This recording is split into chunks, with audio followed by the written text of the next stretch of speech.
Nous avons commencé à parler, dès les débuts de notre podcast, de certaines tendances intellectuelles ayant le vent en poupe dans le monde universitaire et culturel anglophone, alors que ces thèmes étaient largement absents de l'espace public francophone.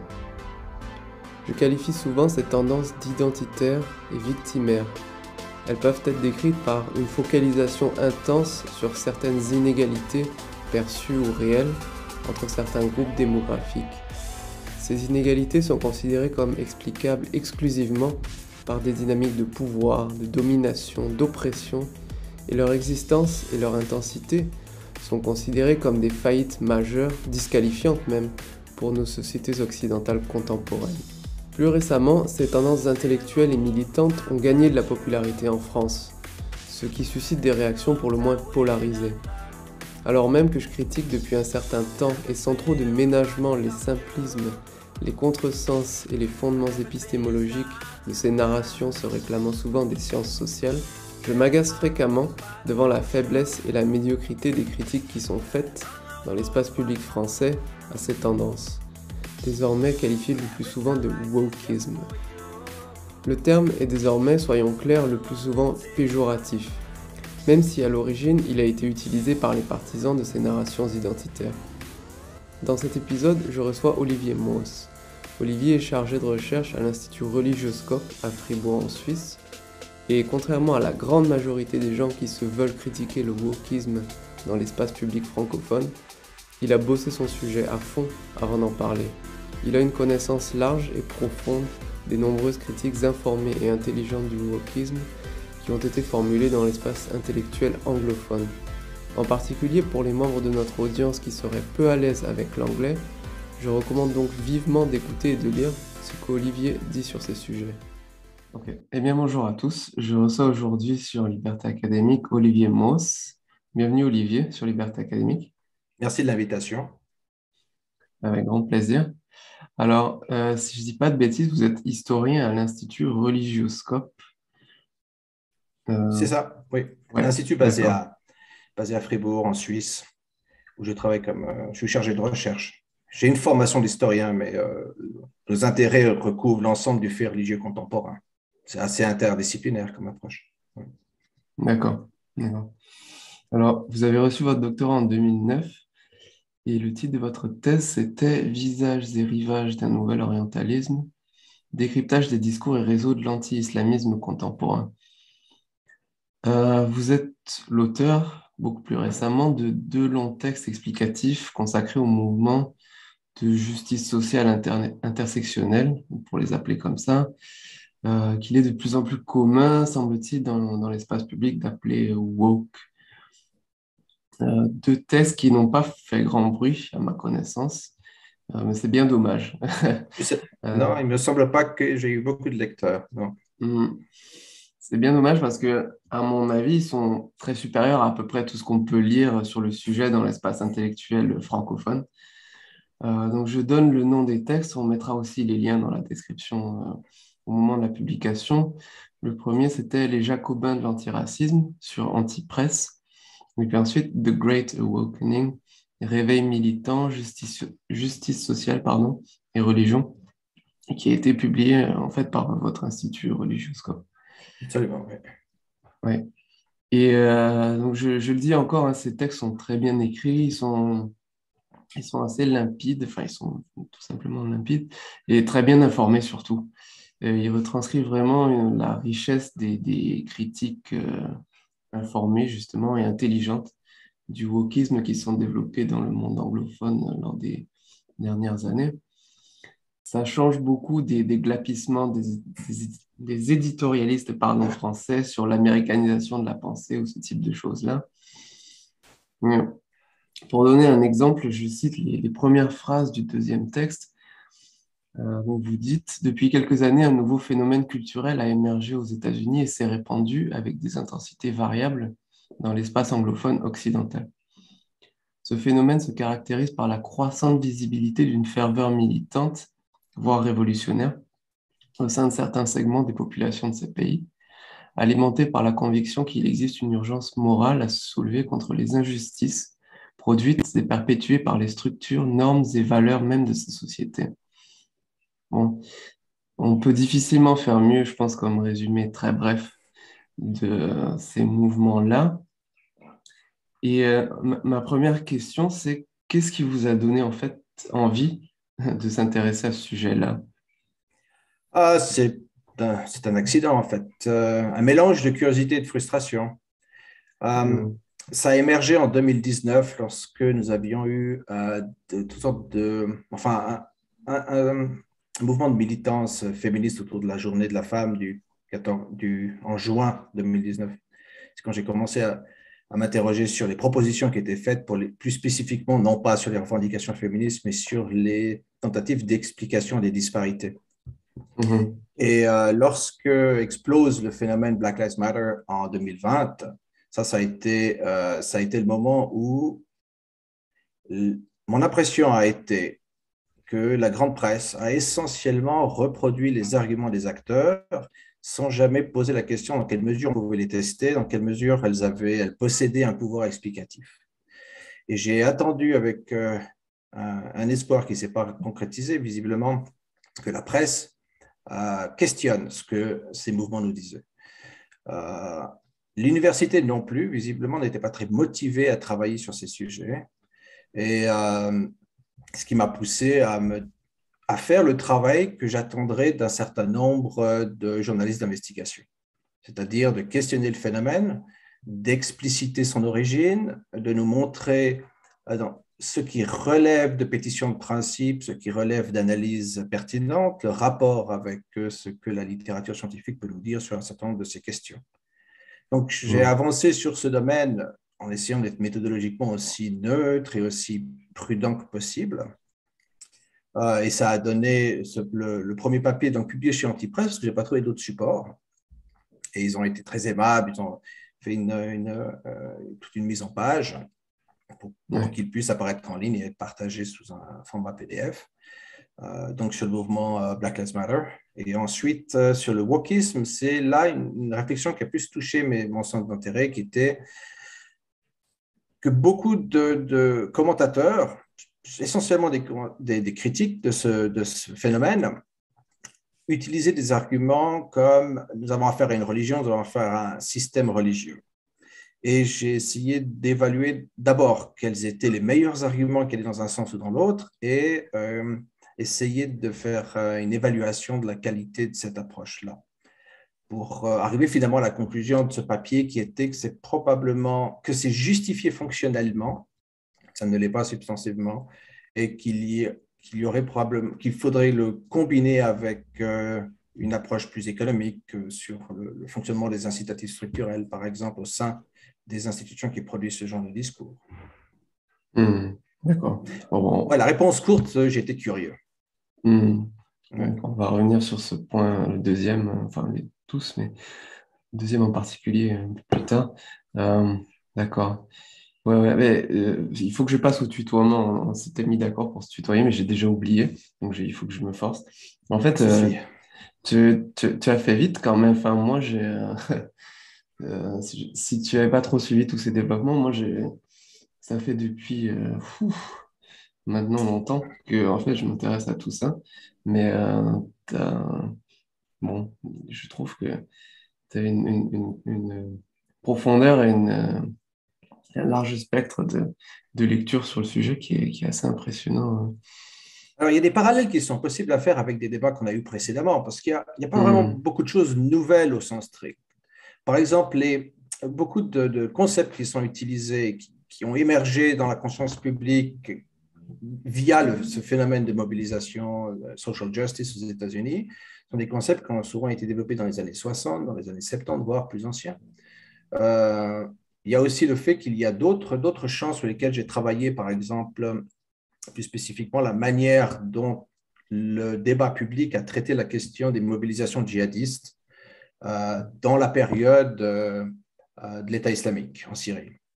Et j'ai retrouvé d'accord. là un certain nombre de débats méthodologiques au sein du milieu entre et au sein des milieux de producteurs d'idées et de producteurs d'opinion.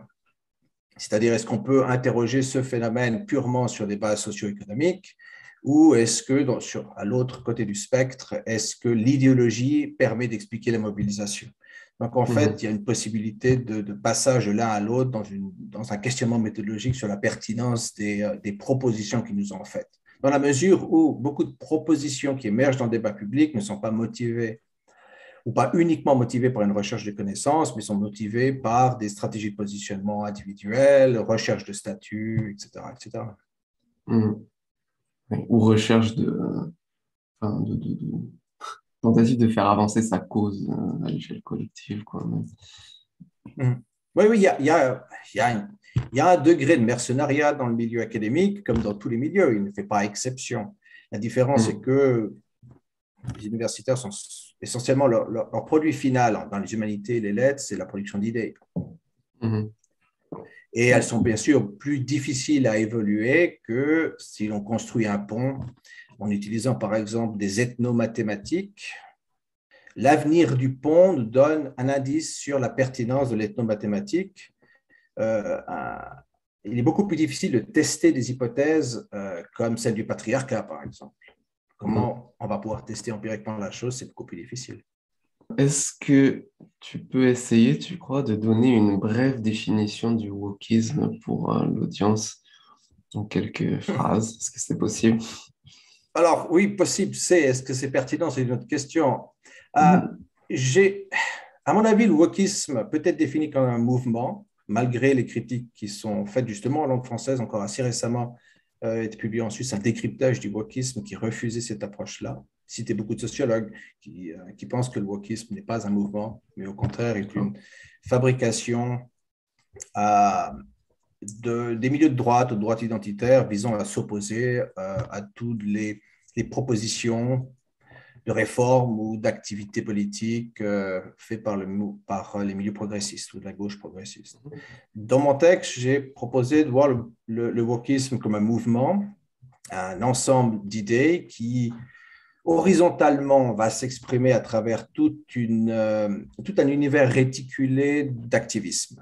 Donc, ça peut passer du radicalisme féminisme, des théories intersectionnelles, de tel groupe de lutte contre le racisme, par exemple, et toute une série d'acteurs qui ne sont pas nécessairement coordonnés, mais qui fonctionnent, pour reprendre l'image que Kaufman avait utilisée dans son essai, comme un essaim d'oiseaux. C'est-à-dire que tout un ensemble d'acteurs, petits collectifs, d'acteurs individuels, qui suivent un certain nombre de normes et de propositions qui créent l'impression d'une structure globale, mais qui laissent un champ d'indépendance à chaque de ces petits acteurs, qu'ils soient collectifs ou individuels. Donc ça, c'est la dimension horizontale, sociologique, en fait. Et elle doit se coupler avec une dimension horizontale, c'est-à-dire l'ensemble des ressources discursives et symboliques Ce serait qui, vertical, du coup. Pardon, tu as dit deux fois oui, horizontal. oui, pardon. Donc, dimension horizontale, c'est la dimension sociologique du mouvement. Comment il va s'exprimer concrètement dans la société, dans les débats publics. Et la dimension Mhm. verticale sera effectivement la dimension idéologique, c'est-à-dire l'ensemble des ressources discursives et symboliques que les acteurs vont utiliser pour justifier leur mobilisation, faire sens également de la société qui les entoure. Mhm. Ouais, ouais. On peut dire, je sais pas hein, si c'est juste que c'est une synthèse entre des militances identitaires, à mon avis, et un corpus académique. Oui, la question c'est est-ce que ça part du bas ou du haut, hein, mais je suis d'accord. Oui. Il y a tout un ensemble de propositions et d'idées qui sont parfois contradictoires, mais qui semblent être organisées autour d'un certain nombre d'idées et de normes. L'idée que la social justice, une certaine interprétation des disparités, typiquement une manière d'interroger les disparités. Fondamentalement, le wokisme, si on doit le résumer en une phrase, je dirais que c'est une interprétation des causalités dans la société à partir d'un modèle a priori. C'est-à-dire que les conclusions existent avant que le raisonnement se développe. Donc, ça, Mhm. c'est une forme de raisonnement circulaire. Mhm. Ouais. Et c'est bien d'expliciter justement les conclusions prédéfinies, juste pour l'audience. C'est l'idée donc que, si on prend typiquement l'idée des disparités, dans le wokisme, enfin, il y a peu de gens qui se réclament du wokisme maintenant. Le wokisme, donc, Mhm. on est d'accord, c'est une abstraction pour tout un ensemble de mouvements qui sont réunis sous l'idée de qu'on peut appeler soit gauche moderniste ou gauche progressiste. C'est l'idée que toute forme de disparité entre groupes de population ou entre différentes manières de segmenter une population sont la preuve d'une discrimination. Donc, disparité égale discrimination. Donc, ça, c'est typiquement un postulat qui est posé dès le départ. Ou dans les Whiteness Studies, par exemple, ils partent du principe que le suprémacisme blanc est une catégorie opératoire pour expliquer, en l'occurrence, la société américaine. Et à partir de là, ils travaillent à le révéler. Et là, je suis presque au niveau de la citation. C'est dire à quel point il y a un problème avec ce type de scholarship. Oui, c'est presque dans le texte, hein. D'ailleurs, Lindsay Pluckrose l'avait relevé aussi. Ils avaient relevé ce passage, je ne sais plus d'où il avait tiré, mais d'un ou une universitaire américaine qui disait que dans le cadre de leur démarche, il ne s'agit pas de se demander, dans une situation donnée, s'il y a eu acte raciste, il s'agit de se demander comment le racisme a été mobilisé. C'est une citation de Robin DiAngelo. C'est d'elle, d'accord, tout simplement. Voilà, dans la présentation de son essai White Fragility. Ouais, ok. C'est l'une des papesses d'ailleurs du mouvement aux États-Unis à la position proéminente.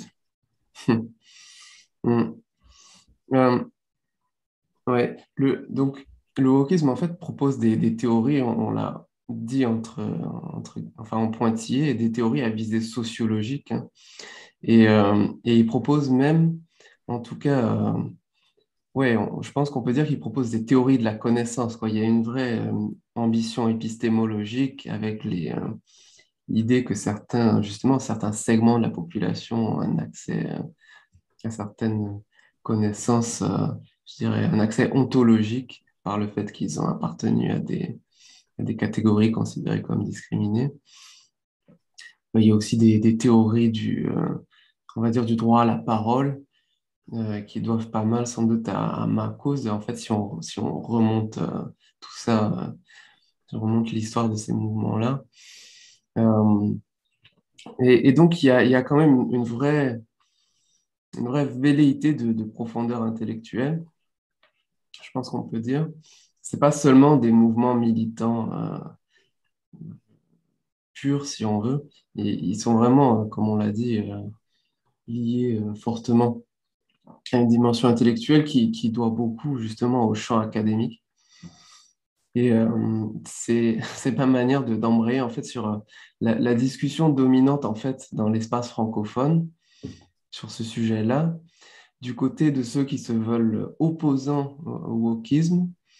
Il y a beaucoup de mauvais arguments qui sont utilisés à mon avis, notamment le fait d'opposer au wokisme. Bon, comme on l'a dit, c'est un mouvement, c'est un mouvement très militant, mais il a un large socle académique qui donne à ces militants la conviction d'avoir les sciences sociales de leur côté. Hein. Souvent, c'est ça qui ressort. Et donc, opposer à ce phénomène-là des récits opposé en fait à ces récits justement woke entre guillemets qui ont une visée sociologique si on peut dire, opposé à un simple rappel aux valeurs de la République française en l'occurrence, comme on le voit souvent fait, c'est en fait c'est confondre les questions de fait et les questions de valeurs, puisqu'on dit juste les valeurs de la République, alors qu'en face il y a des gens qui sont en train de prétendre avoir expliqué justement, comme tu le disais, expliquer les disparités entre humains, donc expliquer les phénomènes humains. Et c'est complètement c'est sans pertinence un argument de ce genre-là. Oui, et on se demande bien qu'est-ce qui peut motiver. C'est une approche simplement comme tu dis, de rappeler les valeurs de la République. C'est un peu comme certains programmes de déradicalisation sur lesquels j'avais lu, qui pensaient qu'il fallait vraiment expliquer à un certain nombre de jeunes qui étaient mobilisés dans un mouvement comme le salafisme, le djihadisme, que non seulement c'était contraire aux valeurs de l'islam, mais contraire également aux valeurs humanitaires. En fait, l'idée était que les gens embrassent des mouvements et se mobilisent purement à partir d'un ordre d'idées, comme s'il y avait un phénomène de causalité. Donc, les jeunes entendent une théorie sur le social justice, sur les injustices, et nécessairement, ils se mobilisent en conséquence, alors que le phénomène est beaucoup plus complexe. Il faut typiquement prendre en compte les dynamiques de groupe, tant dans le premier exemple que j'ai pris que dans le domaine universitaire. Un exemple qu'on pourrait donner, c'est ce qui s'est passé à Evergreen College, par exemple. C'est difficile de l'expliquer sans voir là un écosystème particulier avec ses normes, ses dynamiques internes au système, qui aurait pu adopter une autre idéologie dans un autre temps. Donc, ce n'est pas nécessairement la valeur, ce n'est pas la force des arguments du wokisme qui va suffire à mobiliser les gens, et inversement, ce n'est pas la qualité philosophique de la réponse qu'on peut leur apporter qui va leur faire changer d'avis. Oui, ça, c'est sûr. Et ce que je voulais dire, c'est que, bon, moi, ce qui me frustre avec ces soi-disant contre-argumentations face au wokisme, c'est qu'il y a des gens, y compris dans l'université, y compris des universitaires, ou alors, on va dire, l'administration je sais pas, de l'enseignement supérieur ou ce genre de choses-là, parfois, qui dit, mais attention, le wokisme va à l'encontre des valeurs de la République. Alors qu'en fait, ils disent ça à des sociologues ou à des gens qui sont eux-mêmes universitaires et qui prétendent vraiment avoir des descriptions sociologiques des phénomènes humains. Euh, c'est vraiment répondre par un argument moral à des idées qui se veulent factuelles, quoi. Mais c'est probablement aussi parce qu'ils ne savent pas comment y répondre. Ouais, ouais, oui, ça c'est sûr. Je veux dire c'est une complexité byzantine quand on essaye de comprendre ce que sont les critical theories, comment est-ce qu'ils vont émerger dans différents champs universitaires. C'est très sophistiqué, enfin pas dans le sens où c'est pertinent, mais dans le sens où il y a tout un langage, un jargon qui est utilisé, qui sert aussi d'ailleurs de reconnaissance entre les académiques. C'est un peu un peu comme des nénuphars dans un étang qui permet à chacun des invertébrés académiques de sauter d'un côté à de l'autre. La comparaison est flatteuse. Ok. Et du côté des gens que, bon, je pense, toi et moi, considérerons comme des partisans du wokisme, justement, en fait, il y a ce que tu as décrit il y a quelques minutes, c'est un des arguments en fait, récurrents dans l'espace francophone, c'est que le wokisme, tout simplement, n'existe pas. Une variante, c'est la cancel culture n'existe pas, j'ai vu ça aussi. Euh, euh, donc, cette affirmation selon laquelle il n'y a pas de phénomène vraiment distinct euh, dans, dans ce qu'on est en train de discuter. Euh, Moi, ce dont ça me donne l'impression, c'est que ce débat sur l'existence ou non, c'est un débat sur est-ce qu'il y a continuité ou discontinuité entre, on va dire, cette incarnation contemporaine d'une partie de la gauche, très soucieuse des questions d'identité de groupe, et puis le reste de la gauche dont les gens ont plus l'habitude, on va dire. Moi, je traduirais comme ça ce débat sur est-ce que le wokisme existe ou pas. Euh, C'est deux questions qu'il faudrait distinguer dans un sens. ouais. C'est-à-dire que est-ce qu'il est pertinent d'utiliser le wokisme comme abstraction pour caractériser un phénomène? À mon sens, oui, Mhm. mais je suis tout à fait ouvert à ce qu'on me propose une autre idée où je suis aussi sensible à l'argument qui veut que le terme woke ou wokisme, c'est tellement chargé et polarisé Mhm. depuis une année ou deux, c'est vrai qu'il serait plus intelligent d'utiliser probablement un autre terme. Typiquement, le Ouais. politologue Kaufman va utiliser la gauche moderniste, ce qui lui permet aussi de donner la généalogie du mouvement et de la prolonger sur l'histoire du XXe siècle. Mais c'est un faux débat. C'est comme le débat sur religion. Qu'est-ce que religion? Qu'est-ce que le concept recouvre?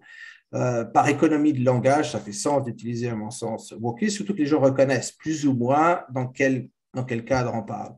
Sur la Mhm. deuxième remarque que tu fais sur cancel culture, est-ce qu'il existe ou pas? Là, c'est un peu plus difficile dans le sens où un politologue comme Jeffrey Sachs, qui est à Mhm. l'Université d'Arcadia, Ouais. a proposé, j'imagine que tu dois le lire, hein, il intervient pas mal sur Twitter aussi, mais il a proposé On l'a eu sur le podcast aussi. voilà, une contre-analyse Mm. de ce que typiquement Lukianoff et Jonathan Haidt avaient produit sur ce phénomène. Alors moi, je ne suis pas convaincu par son approche, mais il faut la prendre au sérieux parce Ouais. il la formule très bien. Par contre, à mon sens, il a été démenti assez récemment, typiquement par le dernier rapport du CSPI, justement fait par Kaufman, sur le sujet de la cancel culture. Il y a aussi cette tendance à, par exemple, est-ce que tel journal est particulièrement biaisé ou produit de la propagande? Il y a deux manières d'aborder la chose. C'est de se dire, est-ce qu'on fait une approche quantitative sur le nombre d'articles et de sujets produits, et on regarde le pourcentage d'articles qui répondent à un certain nombre de critères qui pourraient tomber sous le coup de l'activisme, par exemple. Mais si on applique cette approche-là, il y a très peu de journaux qu'on peut qualifier de biaisés ou de politisés.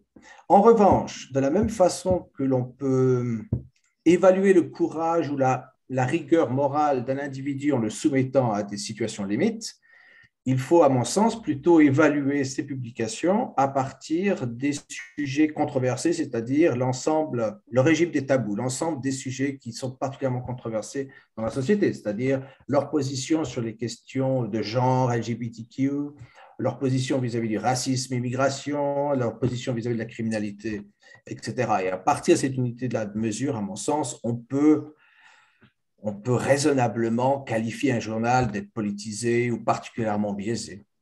Tu vois ce que je veux dire? Je comprends. OK. Il y a aussi un argument souvent, hein, bon, celui-là, il mérite à peine qu'on le mentionne tellement il est trivialement faux, mais un argument avancé par, on va dire, les partisans de ces évolutions intellectuelles-là, qui est que, en gros, seule l'extrême droite s'y oppose. Mais oui, c'est complètement ridicule. Ouais.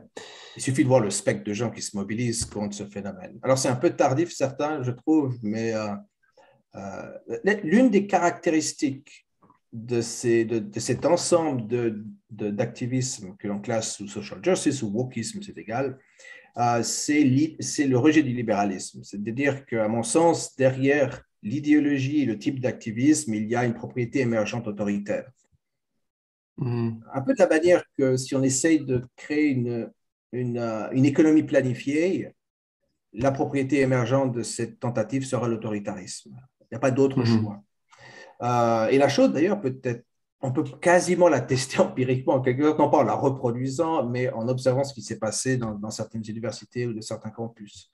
Et c'est ce qui a poussé un certain nombre d'intellectuels de gauche, en l'occurrence, à se mobiliser contre le mouvement. Mais une partie d'entre eux, probablement, se retrouve… Bon, d'abord, il y a le coût social afférent à une opposition à ce type de mouvement, et puis l'idée qu'il ne faut pas désespérer Billancourt, enfin, qu'il ne faut pas s'opposer fondamentalement à un mouvement qui va dans le bon sens de l'histoire. C'est dans l'essai que Isabella Burton, que je mentionne dans mon deuxième essai sur le wokisme, où elle essaye de décrire le wokisme comme effectivement un nouveau mouvement religieux qui répond à de véritables réalités d'injustice, de discrimination, et va finalement dans le bon sens de l'histoire, ce qui fait qu'elle, typiquement, aura une vision très, très optimiste ou positive. Ouais. D'accord. Et, OK. Est-ce qu'on peut, est-ce qu'on peut essayer de parler des aspects les plus factuels, entre guillemets, ou les plus pertinents de cette idéologie-là? Dans quelle mesure, ou disons à propos de quel sujet, est-ce que les propositions, entre guillemets, sociologiques qu'elle fait sont les moins, les moins déconnectées peut-être d'une appréciation plus sobre du réel ouais, je pense que la question est claire. Tu veux dire les meilleurs arguments proposés par les partisans du Oui, wokisme? voilà, ouais.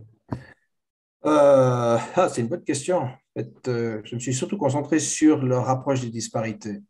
Mais j'imagine que certains questionnements sur…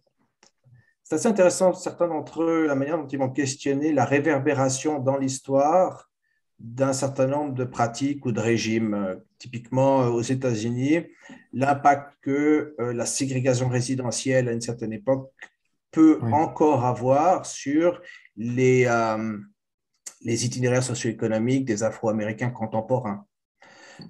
Là, typiquement, c'est un sujet vraiment intéressant. Ou quand il s'interroge sur les études de genre, par exemple, il y a certaines approches sur le statut de la femme dans la modernité, l'objectivation de la femme dans certaines idéologies politiques contemporaines visant à asseoir tel ou tel récit de modernisation, par exemple, ou au contraire le Mm. retour à un âge d'or. Là, il y a tout un matériel qui est vraiment intéressant. Le problème auquel on fait face, c'est pas que ce milieu-là ne produit jamais ou peu d'objets d'études intéressants, c'est qu'il se retrouve en quelque sorte sous un chapeau méthodologique et théorique qui est vraiment problématique et qui Ouais. souvent obscurcit plus qu'il ne révèle. Mais je ne peux pas te faire une liste comme ça de... C'est extrêmement divers les sujets qu'ils produisent. C'est pour ça d'ailleurs je me suis concentré sur un certain nombre d'arguments sur mon essai, les seuls d'ailleurs où j'arrivais vraiment à produire une contre-argumentation et puis à dévoiler où était le problème, c'est dans leur approche de disparité. Et c'est vraiment au cœur de leur position. Cette Mm. égalité entre disparité et discrimination est fondamentalement au cœur de leur approche, puisque Mhm. la théorie de l'équité, hein, l'égalité des résultats comme unité de mesure. Ouais. Et cette position-là entraîne toute une série de nécessité de leur point de vue, c'est-à-dire d'interventionnisme étatique, de l'importance des régulations, de l'importance des programmes préférentiels, etc. Et c'est d'ailleurs un vieux débat aussi. J'ai Mhm. j'ai- j'ai vu une émission, un débat sur de Line of Fire, quelque chose comme ça, avec Berkeley, où Milton Friedman était invité, Thomas Sowell était là aussi, et deux autres intervenants. Donc, on est en 1981 et le débat est quasiment le même. Ouais, ouais. Sur Alors, les programmes préférentiels. oui, sur les programmes préférentiels, sur l'interprétation de la disparité, sur l'impact que telle ou telle histoire, typiquement l'histoire d'esclavage, va avoir sur les situations actuelles, c'est-à-dire comment est-ce qu'ils Mhm. vont possiblement contraindre ou limiter les choix individuels, soit de collectifs, soit Ouais. d'individus actuellement. Euh, la différence qu'il en a maintenant, et c'est ce que Lindsay, Pluckrose et Bogosian ont voulu souligner, c'est que cette littérature-là s'est chargée de tout un appareillage hérité du postmodernisme en le trahissant. Enfin, il y a un degré de trahison aussi. Enfin, il y a eu un effet de cherry picking au sein de différentes spéculations théoriques et qu'ils utilisent ce jargon. À mon sens, spécifiquement, le jargon corrèle négativement avec la qualité empirique du travail. Donc, plus c'est incompréhensible, moins c'est pertinent, je crois. Et ça se défend. C'était un peu ce que disait Sokal et Rickmond. Hum, Euh, ouais. Et ce que note aussi Lindsay et les autres, c'est que récemment, il y a quand même eu un changement de régime, c'est-à-dire que ce règne de la non-clarté, ce règne du jargon et des textes incompréhensibles, a laissé place dans les dernières années euh, à en fait des idées qui deviennent du coup complètement limpides au contraire. Et con- les contester est devenu dangereux. Euh, enfin tu donnes maintenant, des exemples? pardon. Bah, ce que je veux dire, c'est que enfin, je pense qu'aujourd'hui, on peut pas tellement dire qu'on ne comprend pas ce que disent les militants académiques euh, qui se réclament de la justice sociale intersectionnelle. C'est souvent quand même beaucoup plus clair qu'il y a quelques décennies. Et souvent, ils disent euh, la société américaine est structurée par le racisme qui produit tel et tel effet. Euh, il y a quand même un niveau de clarté euh, qui Au niveau n'était du pas discours des présent. militants, au niveau du Ouais. discours des militants, Oui, oui, oui, mais puisqu'il doit fonctionner en termes de slogan. Mais tu crois que ça ouais, ouais. s'applique aussi au niveau universitaire? Dans une certaine mesure, oui. Enfin, je pense que c'est quand même moins alambiqué que, disons, dans les années 80-90. Ah, c'est possible, ouais. Ouais. C'est ce qu'eux aussi disent, quoi. Et, on avait eu aussi Oliver Traldi, je ne sais pas si tu connais, mais sur le Le podcast, philosophe, ouais, oui, oui, oui j'ai qui, lu quelques textes de lui, oui.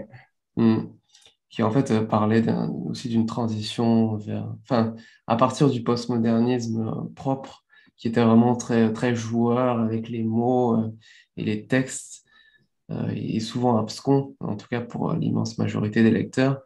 De ça, on est passé en fait, à des incarnations très claires, très dogmatiques, où en fait, c'est assez facile de comprendre ce qui est avancé, quoi. Et ça s'est Euh, politisé surtout. C'est voilà, l'idée ouais, qu'on ouais, ouais, c'est ça. doit transformer la Mais, société hmm, ici et maintenant. Ouais. ouais. Même si effectivement, si on est amené à poser des questions à ces gens-là, ils vont sans doute renvoyer vers des textes plus anciens qui vont devenir du coup beaucoup plus abscons. Mais il y a eu une certaine évolution, à mon avis.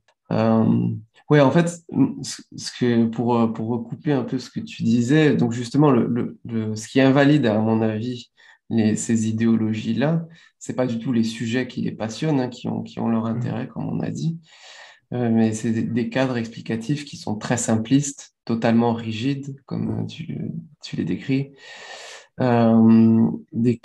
Des cadres, pardon, explicatifs qui laissent aucune place à la complexité. Il y a juste une sorte de caricature de complexité qui consiste à décliner à l'infini les dichotomies oppresseur-opprimé Mhm. selon des axes qui n'en finissent plus de se multiplier, mais les principaux restent quand même race, sexe ou genre, comme c'est décrit, orientation sexuelle, religion parmi d'autres.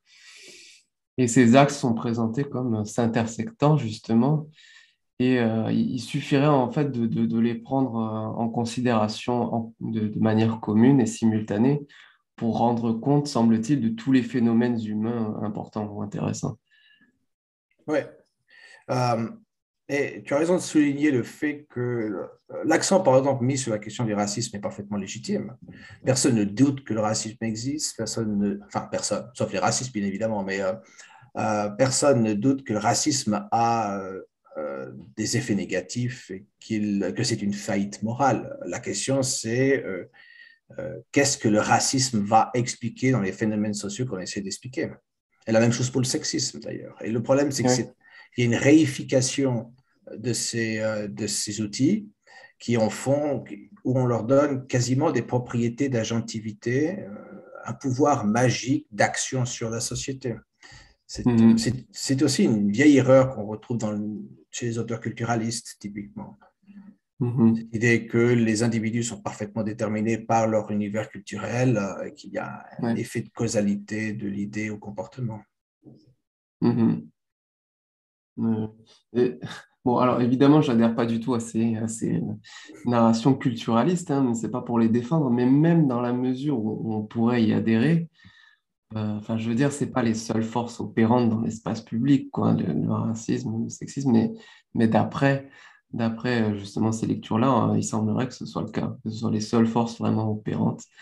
Euh, Je pense que l'explication est peut-être plus simple, c'est-à-dire si on essaie de deviner la motivation d'auteurs qui vont choisir d'expliquer la disparité salariale en Suisse entre hommes et femmes à partir du mhm, sexisme et du patriarcat, c'est que le résultat que l'on obtient si l'on fait une analyse économique de ces questions, c'est simplement sur une approche multivariable qui prend en compte la ouais, géographie, l'âge, etc., le résultat ne va pas être politiquement utile, ne va pas ouais, ouais, pouvoir être transformé dans un slogan.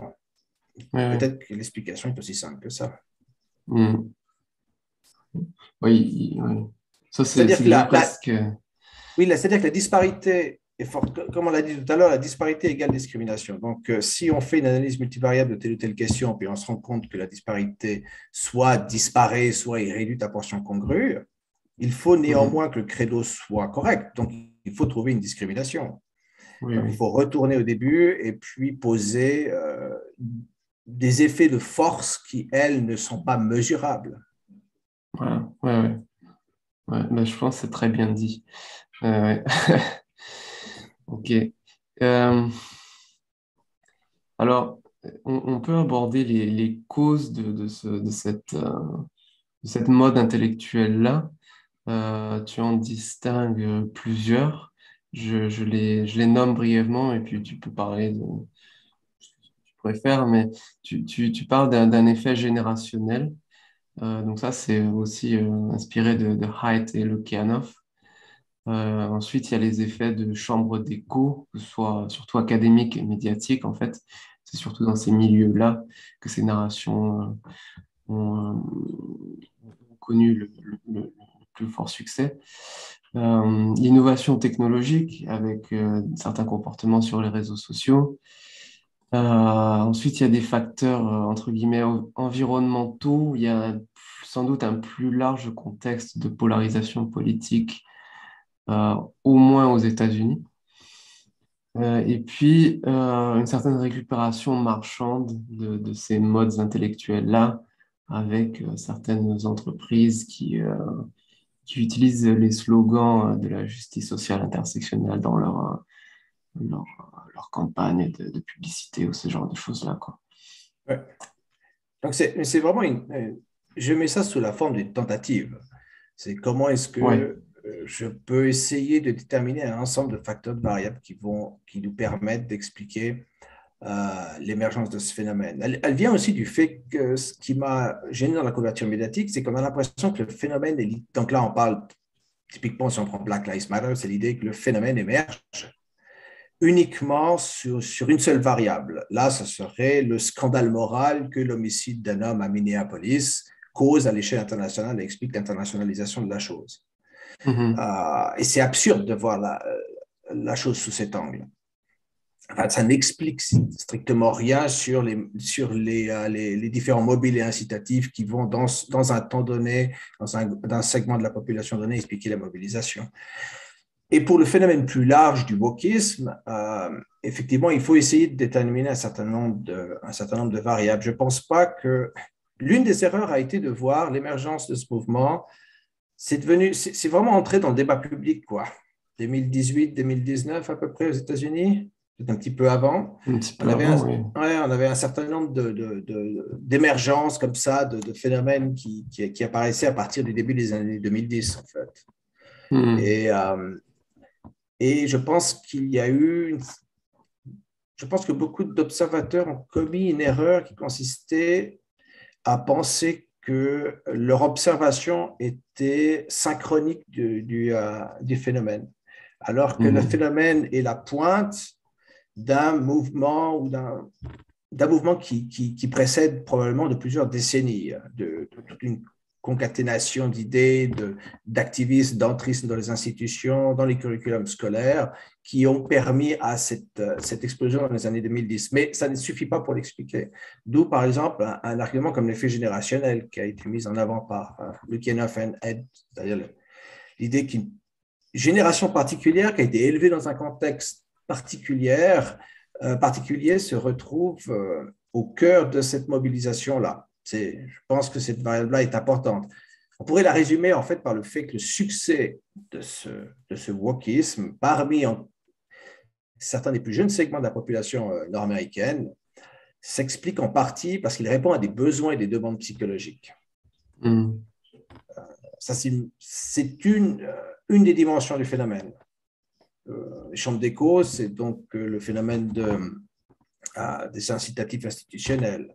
C'est que peu à peu, les producteurs d'opinion et les producteurs de savoir se sont convertis Mhm. à une certaine manière d'interroger ces problèmes. Et il y a eu une espèce de fabrique du consensus qui, en retour, augmente le coût social d'une opposition. Il y a un phénomène, en fait, d'endogamie Ouais. qui est corrélé aussi au changement générationnel. Par exemple, Barry Mhm. Weiss décrit la transformation interne au New York Times. Il y a clairement un effet d'endogamie, de reproduction des élites en quelque sorte, et puis un effet de changement générationnel, l'arrivée de jeunes militants qui sortaient des écoles de journalisme ou des universités. Ouais. Bon, l'innovation technologique, c'est assez intéressant. Je suis moins à l'aise dans l'approche de l'innovation technologique. Il y a eu une mise à jour de justement Jonathan Haidt et Luc Kennard sur le sujet. Mhm. Euh, dans mon essai, je parle de l'interprétation que Tara Isabella Burton fait du phénomène, c'est-à-dire les effets psychologiques et culturels que l'utilisation exponentielle de ces nouvelles technologies, des réseaux sociaux, ont pu exercer sur la manière dont les identités se construisent, dont on consomme les idées, ce genre de phénomène entre l'impact que peut avoir l'utilisation de ces réseaux sociaux sur les identités des utilisateurs. Et Lukianoff essaye d'être un peu plus, de réduire un peu la focale. Et leur hypothèse est que ce qui a vraiment été l'étincelle a été l'addition entre 2009 et 2010 sur Facebook, Twitter, étant les deux principales plateformes à ce moment-là, de boutons comme like, retweet, ce genre de boutons qui ont accentué fondamentalement l'interactivité et qui ont facilité et accéléré ces phénomènes de mob qui, selon eux, expliquent que ce phénomène d'explosion, ce Great Awakening, s'est passé spécifiquement à cette date-là. Parce que si on prend un certain nombre de ces variables, c'est difficile d'expliquer pourquoi ça n'a pas émergé dans les années 90. Il y avait déjà toutes sortes de débats sur le politiquement correct, sur ce qui peut se dire et ne pas se dire. Beaucoup de sujets et de problèmes étaient déjà présents. Et ce qui est intéressant en intégrant la variable d'innovation technologique, c'est qu'elle rejoint les thèses d'autres historiens de l'économie comme Fogel, par exemple, qui souligne qu'il y a souvent un lien entre un changement économique substantiel ou une innovation technologique qui entraîne un changement économique substantiel, qui fomente un certain nombre de crises, qui provoque un retour des transformations légales, politiques, nouvelles régulations, peut-être la fabrication de nouvelles institutions. Et ça, c'est probablement quelque chose qu'il faut prendre en compte. Pour continuer, il y avait quoi? Facteurs environnementaux. Mhm. Alors là, c'est impossible d'être exhaustif, bien entendu, mais il est clair que la polarisation croissante du champ politique aux États-Unis a beaucoup fait là-dessus. Il y a eu en 2018 un rapport publié, je n'arrive plus à me souvenir maintenant, par un think tank britannique aux États-Unis, basé sur l'entretien de 8000 Américains, qui est arrivé à la conclusion qu'on pouvait identifier deux groupes dans la société américaine particulièrement motivés, convaincus, engagés. À peu près 8% de la population se reconnaît dans le milieu de social justice, militantisme, lutte pour les droits. Et d'un autre côté, on a à peu près 6% qui correspondraient à conservateurs convaincus qui se mobilisent autour de valeurs plus traditionnelles ou de questions comme l'avortement, typiquement.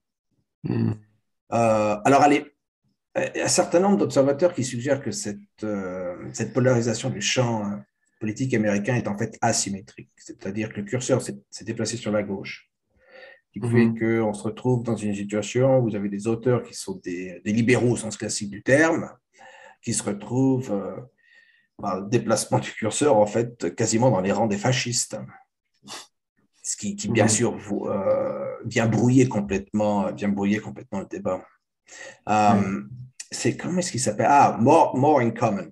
Voilà, en 2018, ils ont publié, ça s'appelle The Hidden Tribe Study, 2018. Ils abordent cette question-là. Ouais. On pourra mettre le lien aussi sous la vidéo. Ouais.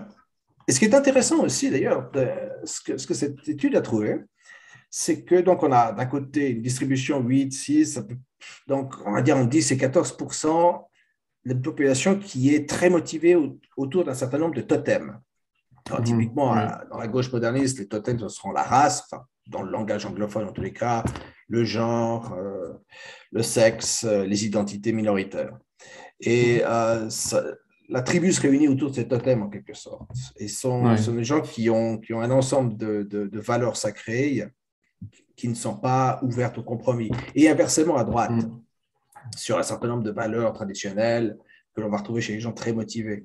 Et c'est ces deux petites minorités qui vont pousser la polarisation et entraîner le centre, qui a tendance à faire un suivisme en fonction des modes, de leurs intuitions morales, de leurs préférences, de l'endroit où ils travaillent, enfin, encore une fois, de toute une série de facteurs qui va expliquer pourquoi une personne va choisir une idée plutôt qu'une autre. Mais les deux groupes sont disproportionnellement blancs, à hauteur de 80%. Et ils sont aussi souvent issus de high middle class ou des classes supérieures dans la société. Le wokisme est un mouvement urbain, progressiste, privilégié, majoritairement blanc. Ouais.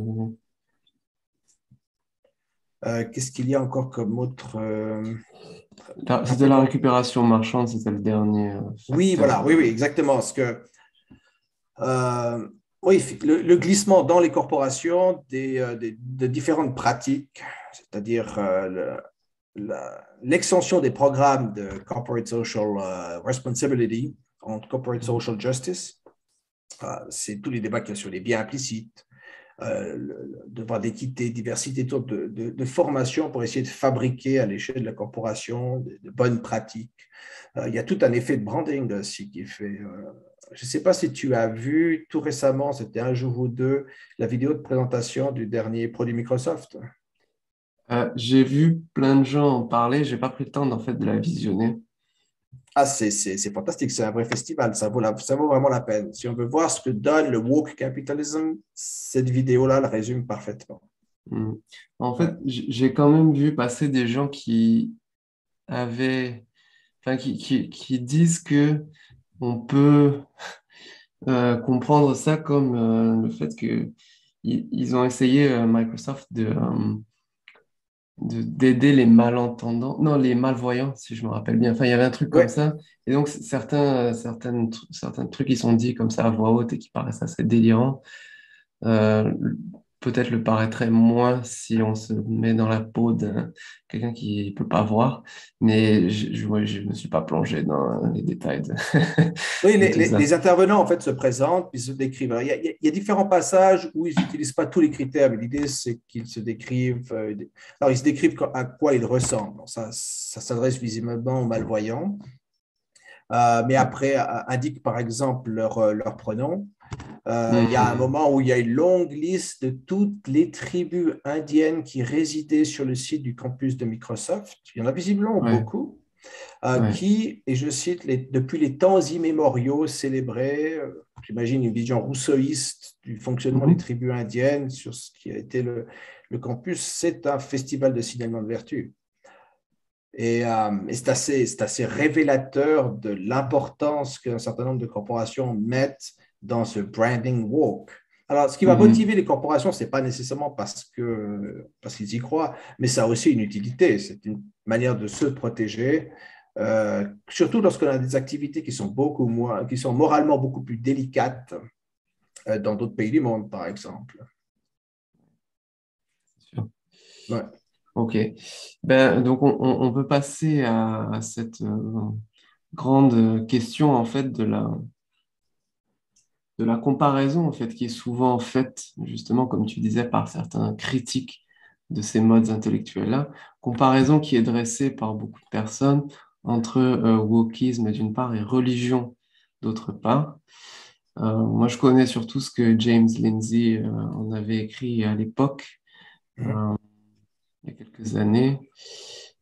Et bon, il n'est pas le seul, hein. Je veux dire, au moins de manière au moins superficielle, il y a beaucoup de gens qui ont été tentés quoi, de noter un certain nombre de parallèles entre des comportements religieux et des comportements de ces militants-là. On a parlé tout à l'heure de la dimension verticale et horizontale du wokisme ou de la justice sociale. Et tant verticalement qu'horizontalement, il y a un certain nombre d'éléments qui vraiment poussent à l'analogie.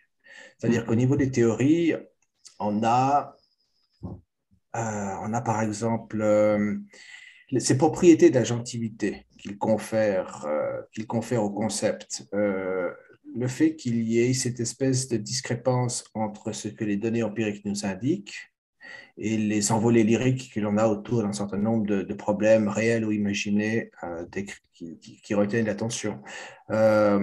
Toute cette littérature sur la réalité des identités subjectives, enfin, il y a beaucoup d'éléments qui poussent certains observateurs, et d'ailleurs pas seulement des conservateurs, à y Ouais. voir un phénomène de théorie métaphysique. Et alors ça, c'est pour la verticalité. Au niveau sociologique de l'activisme des mouvements, on Mhm. observe, euh, on observe des comportements qui vont jusqu'à des comportements cultuels. Alors, plus globalement, ils sont très intolérants. Ils ont un comportement qui ressemble à des formes de fanatisme ou de fondamentalisme religieux. Il y a il y a une mise en exergue aussi de notions de péché, de rédemption, un sentiment d'infaillibilité morale qui ressort beaucoup de ces postures-là, un refus du débat au sens traditionnel du terme, d'un échange d'arguments. Et tout l'ensemble de ces observations-là, qui peuvent se faire assez simplement en passant quelques heures sur Twitter ou en lisant certains de ses écrits. Mm. Donc, c'est pas surprenant que cette analogie avec la religion vienne. Maintenant, elle est instrumentée différemment en fonction des acteurs.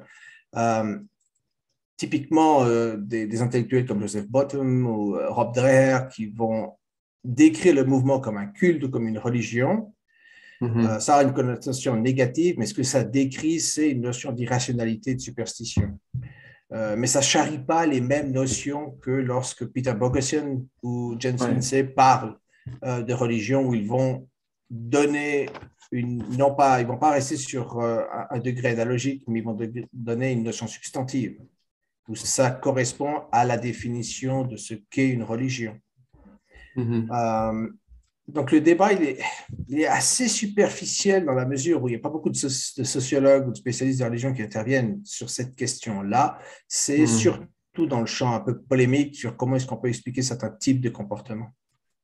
Mhm. Mhm. Mhm. L'approche, en fait, se fait, il me semble, tendanciellement, pour ce que j'ai pu en lire, soit une approche analogique, donc ça ressemble, on reconnaît un certain nombre d'éléments qui vont rappeler la religion, soit généalogique, qui est plus présent d'ailleurs chez les auteurs un peu conservateurs ou protestants, qui estiment que finalement le wokisme est un sous-produit accidentel de l'itinéraire du protestantisme aux États-Unis. Il va donc reprendre cette espèce d'énergie morale du protestantisme et le charger dans de nouvelles batteries, qui sont les batteries de la justice sociale. Le Mhm. fait que l'on voit des superpositions entre des acteurs là explicitement religieux dans certaines communautés religieuses protestantes ou évangéliques et le clergé, pour utiliser un terme un peu polémique, de la justice sociale, où on voit une combinaison entre les deux. Et quand on décrit justement l'activité de ces activistes, il y a eu des scènes quand même qui relevaient littéralement d'une procession religieuse consécutivement à la mort j'ai un blanc maintenant. George Floyd, c'est ça? Voilà, exactement, oui, pardon. Après la mort de George Floyd, où l'on Mhm. voyait par exemple des gens lavant symboliquement les pieds de représentants ou de prêcheurs, je crois que c'était sur la photo afro-américains, Mhm. reproduisant une certaine approche pénitentielle ou christique de la relation avec la religion. Le rapport aussi à l'histoire de l'esclavage, tel qu'il est présenté dans les slogans, c'est un rapport de faute et de rédemption. L'idée du péché originel est très marquée aussi, cette idée qu'il y a une faute consubstantielle à la civilisation occidentale, voire à la blanchité ou à l'identité blanche. Mhm. Ouais, ouais. Ouais. Et ça se traduit aussi dans le milieu académique, donc c'est donc vertical et horizontal. Ouais. Mhm. Ouais, ouais. Euh, ouais, oui, on peut parler justement de cette agentivité de certaines forces. En fait, on va peut-être euh, converger avec ce que disait Bronner dans le danger sociologique sur les biais d'agentivité qui peuvent exister en sociologie. Quand des intentions sont prêtées comme ça à des constructions abstraites. Euh, là, je peux lire justement un extrait de ton texte. Donc, tu écris, c'est l'effet cumulatif des comportements révolutionnaires et des théories infalsifiables qui suggère à beaucoup que nous avons affaire à un phénomène se distinguant tant en matière de forme que de substance, de mouvements comme le féminisme de première et deuxième vague ou celui des droits civiques aux États-Unis, par exemple. L'absence du droit de vote ou l'existence d'une ségrégation raciale se distingue en effet nettement par leur caractère mesurable et factuel de concepts tels que le patriarcat ou la blanchité. Et on peut peut-être aussi mettre ça en correspondance avec ce que je disais tout à l'heure, qui était que certaines personnes voient justement une discontinuité quoi, dans l'activisme, entre guillemets, de gauche, qui se serait opéré et qui justement distinguerait le wokisme de ce qui a précédé. Et d'ailleurs, Pluckrose elle-même avait écrit un texte qui disait que le wokisme n'est pas le successeur en droite ligne de ces mouvements-là pour les droits civiques. Mais bon, la raison pour laquelle je cite ce passage, c'est que tu, tu insistes sur le fait qu'effectivement, il y a des propriétés intentionnelles qui sont prêtées des constructions comme le patriarcat, la blanchité. Et donc ça, c'est quelque chose qui se rapproche beaucoup de récits religieux avec l'équivalent, entre guillemets, serait les divinités. Oui, dans une certaine mesure, sauf que dans le récit religieux, ça peut faire partie d'une cohérence, tandis que là, on a vraiment affaire tout simplement à une erreur méthodologique, c'est-à-dire que c'est du racisme sans les agents, et c'est un pouvoir sans...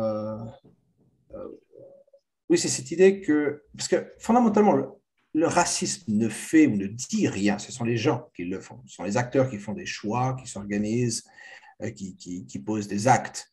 Et ces espèces de boursouflures théoriques que l'on a, ces grands concepts que l'on nous propose comme patriarcat, expliquent vraiment très peu, si ce n'est rien. On ne va pas pouvoir comprendre pourquoi dans telle ou telle ville ou telle région, il y a telle ou telle disparité entre hommes et femmes, entre des différents groupes de population en invoquant ce genre d'abstraction. C'est littéralement un système autoréférentiel, puis un système de reconnaissance interne à certains milieux universitaires, à certaines facultés, mais qui, lorsque l'on essaye de les utiliser concrètement, c'est-à-dire de voir comment tous les facteurs contingents, contextuels, dans un lieu donné, à un temps donné, se manifestent, souvent ne servent pas à grand-chose. Maintenant, ça ne veut pas dire que historiquement le patriarcat n'a pas existé ou que le sexisme n'existe pas, évidemment. La question, c'est dans quelle mesure ils permettent d'expliquer un certain nombre de phénomènes, dans quelle mesure ils jouissent d'une propriété causale. Est-ce qu'on peut faire le rapprochement en fait entre ces narrations-là et des narrations complotistes? Ah oui, oui. D'ailleurs, c'est assez pertinent parce que si tu regardes cette tasse a été ramenée par un ami qui a assisté et fait une étude qui est publiée sur le site de Religioscope sur les milieux des platistes. Donc, comment est-ce qu'ils s'organisent, comment est-ce que ce type de système fonctionne, qu'est-ce qui amène des gens à y croire. Et j'ai beaucoup aimé célébrer la vérité avec une image de la Terre plate. Et oui, alors les théories, c'est largement l'approche, le patriarcat explique ceci, ou le racisme systémique explique cela, ça ressemble beaucoup à une approche complotiste.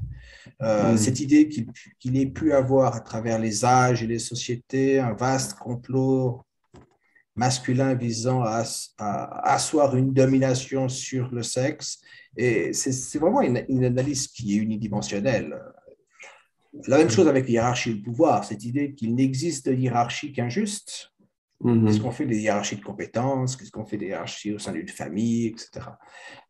C'est vrai que ce sont des outils de reconnaissance interne à un système, là en l'occurrence quasiment de croyance, plus que des outils qui servent à expliquer ou à expliciter le monde réel. Et cette dissonance entre ce que les données nous indiquent et ce que les spéculations quasi métaphysiques de ces mouvements proposent, à mon avis, cette dissonance-là explique une partie des comportements des acteurs qui justifie l'analogie sur le religieux. Et ne permet pas, à mon sens, de décrire le wokisme comme une religion. Oui, oui, oui. Oui, c'était vers ça que je voulais te pousser. En fait, est-ce que tu dirais alors que bon, le wokisme, donc il y a des analogies qu'on peut faire qui ont été faites de manière assez intéressante hein, avec la religion, mais est-ce qu'il ne faudrait pas plutôt appeler ça une sorte de... Enfin, comme on l'a dit, il y a une composante vraiment militante et puis il y a une composante académique, universitaire, qui sont d'ailleurs difficiles à complètement démêler, hein, puisqu'on connaît bien l'intensité militante de certains coins du milieu académique. Mais dans la mesure où on fait cette distinction-là, est-ce que le bras académique du phénomène constitue, ou disons en tout cas avance des pseudo-sciences sociales? Est-ce qu'on peut tout simplement dire ça? Euh, je ne sais pas si j'irai aussi loin que ça. Ouais. Clairement, il n'y a pas une volonté de fabriquer du faux. Hmm. Ça, je ne pense pas qu'on peut accuser ces milieux-là. Il n'y a pas une volonté Ouais, de ouais, fabriquer du faux. Il y a plutôt un système de présupposés qui n'est pas remis en question. c'est ça. Et dans la survie, la reproduction interne à une institution ou un système de croyance est assurée par la dynamique entre les militants, le fait que ça corrèle avec des jeux de statut, des jeux de reconnaissance entre les pairs. Il ne faut pas oublier que corriger une croyance erronée, surtout quand on a investi beaucoup d'énergie et de conviction, est particulièrement difficile mentalement. Enfin, Hmm. le choix le plus simple lorsque ces convictions sont remises en cause, c'est de les conserver, de trouver de nouvelles explications pour les conserver. Et ça a Ouais. été testé il y a bien longtemps, en 54, il me semble, aux États-Unis, un jeune sociologue avait fait une sociologie participante au sein d'un groupe apocalyptique Mhm. qui pensait que, si je ne m'abuse, le 21 décembre 1954, voilà, un grand déluge allait détruire la Terre, mais que les fidèles de cette femme qui s'appelait Quiche quelque chose, le nom de famille c'est Quiche, il me semble, donc les fidèles seraient sauvés par une intervention extraterrestre, une soucoupe volante viendrait donc les préserver du déluge. Il y a eu Mhm. schématiquement, il y a eu deux types de réactions au sein des membres du groupe. La première, beaucoup ont choisi de vendre leurs possessions. Et on se demande bien pourquoi, parce que l'économie étant complètement détruite, qu'est-ce qu'ils vont faire de cette monnaie qui ne s'est pas développée. Donc, ils vendent leurs possessions, euh, se séparent quittent leur job. Et un autre segment des membres n'ont pas été aussi convaincus, ils ont quand même gardé leur travail, leur possession. Et ce que l'on voit, c'est que, comme on le sait, en 1954, le déluge n'a pas eu lieu. On pourrait se dire que rationnellement, l'ensemble des membres analysent coût-bénéfice, qu'est-ce qui s'est passé, ça ne s'est pas passé, ils quittent le mouvement, et pas du tout. Les gens qui avaient le plus investi, c'est-à-dire qui avaient abandonné leur possession, vendu leur maison, se sont non seulement sont restés dans le mouvement, mais il y a eu toute une espèce de ferveur évangélique au sein de ce mouvement où ils ont commencé à faire du prosélytisme, appeler les stations de radio, car leur foi les avait sauvés du déluge en question. Ceux qui avaient beaucoup moins investi, de manière, on peut le prédire assez facilement, eux ont quitté le mouvement et ont vu pour ce que c'était, en fait, une forme d'escroquerie. Ça me fait penser, je ne sais pas si tu as suivi, moi, pas tant que ça, mais j'ai vu passer les QAnon il y a quelques jours qui se sont regroupés, je ne sais pas où, aux États-Unis, dans l'attente d'une sorte de retour de John Kennedy qui n'aurait jamais été vraiment mort. Et bon, alors comme Alors, c'était pas oui, je n'en arrivé, savais pas plus. Ouais, ouais, comme c'est pas arrivé, ils ont quand même continué le regroupement. Ils se sont mis en forme d'un grand Q, la lettre Q, comme ça, sur une pelouse. Et puis, bon, je sais pas trop, mais c'est aussi un autre mouvement contemporain, si on veut, ultra fervent, Mhm. complotiste, qui, qui a fait jour, enfin, qui a vu jour aux États-Unis. Mais J'espère qu'on aura l'occasion de l'explorer un jour sur le podcast. ce serait intéressant, effectivement. Mais Hmm. ce genre de mouvement, il y en a toujours eu dans l'histoire, il y en aura encore. Enfin, je pense assez inhérent à la nature humaine. Mais là, ce qui devrait nous inquiéter un peu plus c'est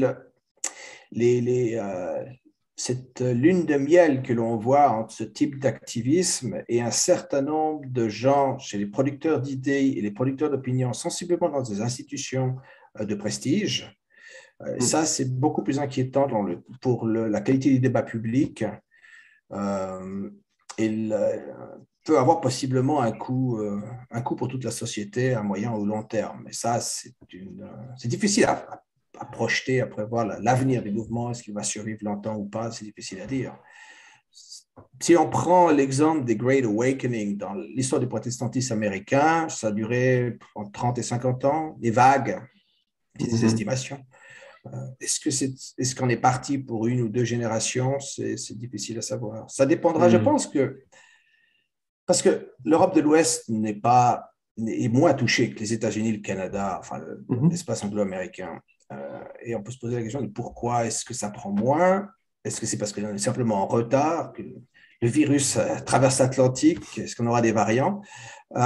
Ou est-ce que c'est parce qu'il y a un certain nombre de résistances et d'anticorps qui font que ça prend dans un certain nombre de franges, militantisme d'extrême gauche, militantisme anti-racisme, certaines facultés universitaires, mais certains milieux de niche. Mais on trouve également toutes sortes de lieux de résistance. Moi, il me semble que dans les universités, il y a beaucoup de gens qui grondent en silence, Mhm. mais qui font un calcul coût-bénéfice. Qu'est-ce que ça vient m'apporter soit à ma carrière, soit à mon bien-être, de m'élever contre ce genre de militantisme? Ouais, c'est une bonne question. J'ai pas la réponse non plus. Et je pense qu'il y a aussi une autre variable, ça sera le rapport aux religieux dans le pays en question, c'est-à-dire qu'aux Mhm. États-Unis, quand même, la religion a eu longtemps et encore une place primordiale dans le débat public, dans le champ politique aussi. En France, c'est clairement pas le cas, par exemple.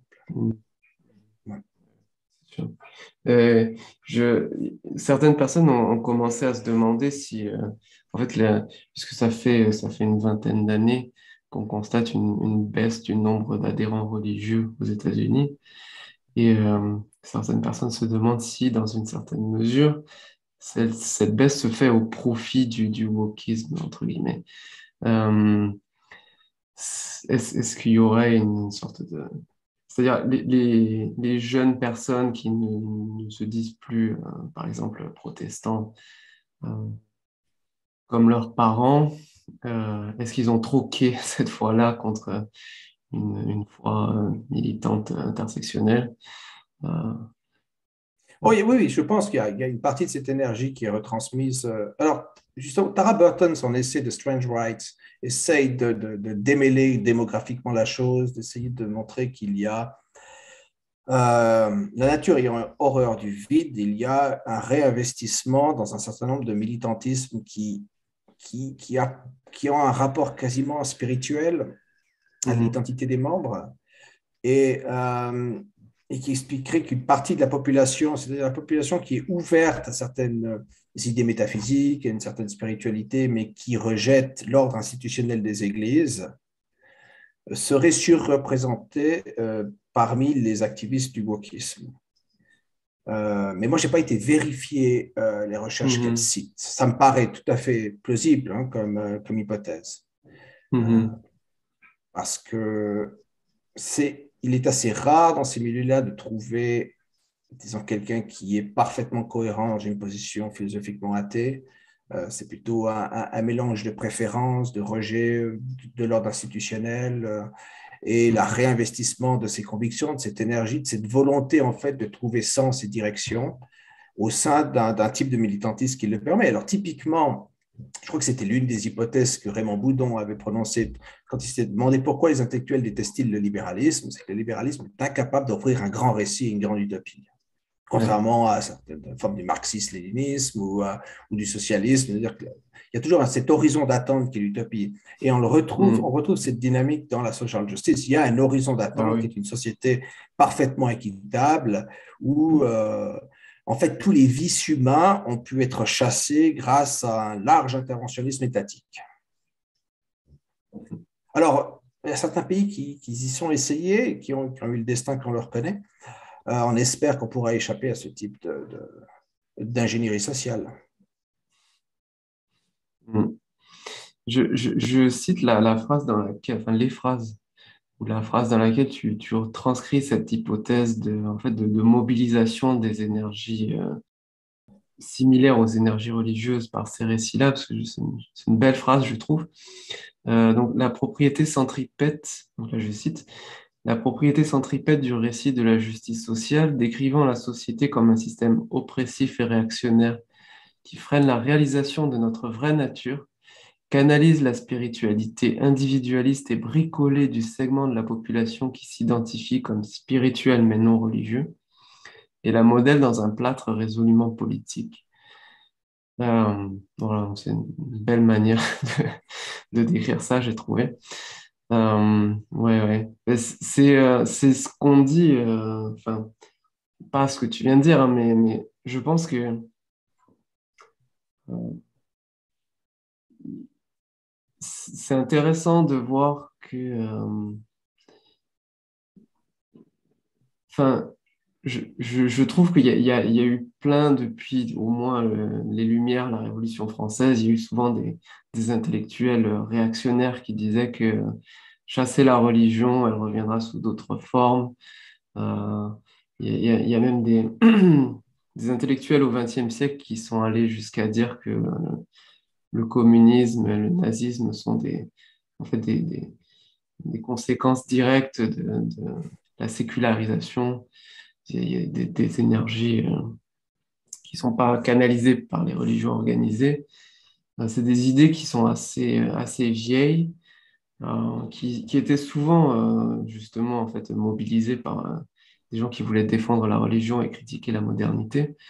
Euh, mais je me demande quand même si, bon, enfin, je pense effectivement qu'il y a un certain type de profil psychologique chez certaines personnes qui est assez susceptible à la séduction de narrations simplistes, qu'elles soient religieuses ou non. On peut au moins dire ça, je pense. Oui, probablement, oui, oui. Certains traits de caractère, certains traits psychologiques qui les rendraient plus Mm. sensibles à tel ou tel. Je crois que certains psychologues ont essayé de le faire pour les complotistes. Ça n'aurait pas de Ouais. sens de le faire pour le champ religieux, de dire les gens religieux répondent à telle ou telle caractéristique. Je ne pense pas que ça fonctionnerait. Euh, Mm. et d'ailleurs, ces efforts de... Parce que tu soulignes ces auteurs qui, en fait, font un lien de causalité entre athéisme et puis stalinisme, par exemple, ou athéisme et que c'est national-socialisme. Mais c'est une épée qui coupe dans les deux sens parce que les milieux néo-athées, typiquement, font exactement le même erreur de raisonnement en attribuant un certain nombre de causalités aux religions. On va Mhm. pouvoir expliquer via la religion un certain nombre de phénomènes que l'on observe et qui souvent, ce que j'ai pu lire d'auteurs néo-athées, revient à critiquer les vices de la nature humaine. Le fanatisme ne Mhm. connaît pas de frontières, Ouais, ouais.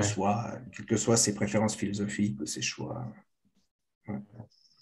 Ouais. Je pense que ouais, j'ai beaucoup partagé et défendu ce qu'ont dit les auteurs néo-athées, mais Mhm. je dirais que si je devais leur faire un reproche, c'est que par moment, ils se laissent un peu emporter, ne serait-ce que par facilité rhétorique, par ce genre de facilité-là, qui consiste parfois à dire que, euh, enfin, par exemple, il y a cette phrase justement enfin, pas justement, mais cette phrase du physicien Steven Weinberg qui est parfois réutilisée, qui dit que laissés à eux-mêmes, les gens gentils vont faire des trucs gentils et les gens méchants vont faire des trucs méchants, mais que pour que les gens gentils fassent des Oui. trucs méchants, il faut la religion. Bon,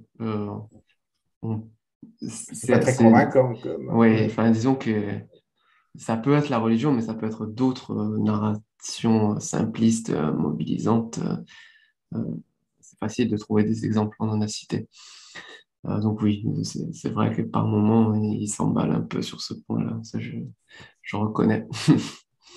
Oui, c'est malheureusement, à mon sens, c'est pas le seul problème avec le mouvement néo-athée. Hmm. Je ne sais pas si tu as vu dans une des notes en bas de page, je fais juste un petit aparté sur qu'est-ce que Ouais. le néo-théisme, dans le sens où toute la critique de James Lindsay est fortement Mhm. influencée par Oui. ce passage du néo-athéisme.